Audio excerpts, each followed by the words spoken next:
يعني عرفنا اخر الاخبار تقول انه ديونج راح يتواجد بمباراة ريو فايكان، راح يرجع من الاصابة ونادي برشلونة راح يرتاح وجمهوره نفسيا شوية يرتاحون ويخف الضغط عليهم. ولكن الان تيجي اصابة جافي، يعني شغلة صراحة تصدم العقل.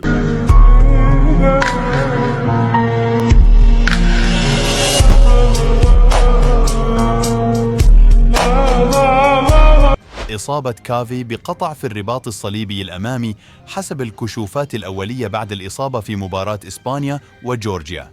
هي ليست إصابة لاعب فقط، بل إصابة فريق كامل. حقاً الفترة القادمة ستكون صعبة جداً على برشلونة بدون عمود الفريق الأساسي.